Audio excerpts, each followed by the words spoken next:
Well, I did vote no, not to table the Green Amendment because I was so angry at the president that week. And what he doesn't understand, when he goes after the squad and he goes after Arab Americans, he's going after the community that I live in.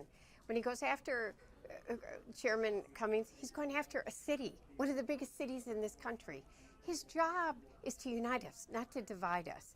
I do believe, though, that we got to follow the facts. Nobody's above the law.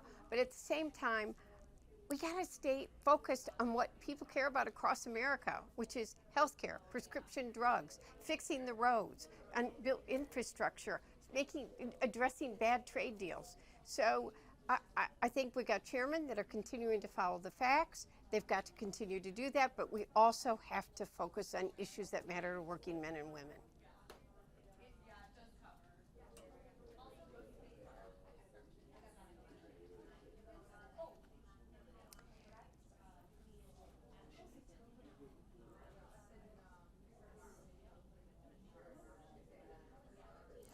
Nobody's above the law, and that's clear. But I also would tell I went to Ann Arbor's farmer market on Saturday morning, and within a period of literally like 3 minutes, 3 different people came up to me. I had some of the vendors listening to it.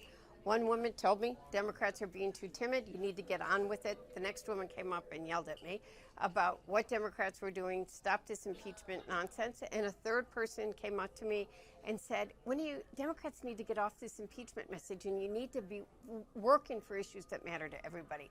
And I turned to my vendor friends and said, and there goes America. America is divided about what should happen.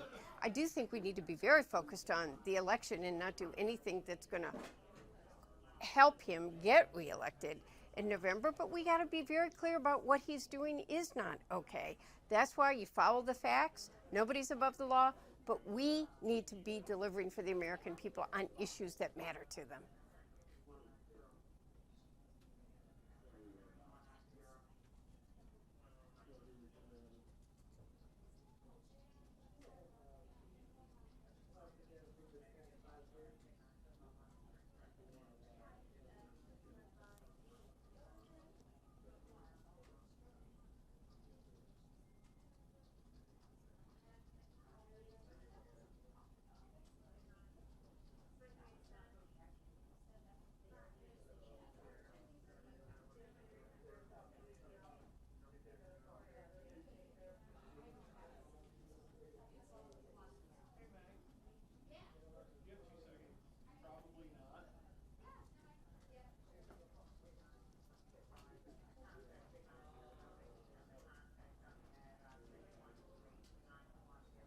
That's what I'm very worried about. I think Adam Schiff reflected the way that I feel very strongly. What he's doing is just so unacceptable.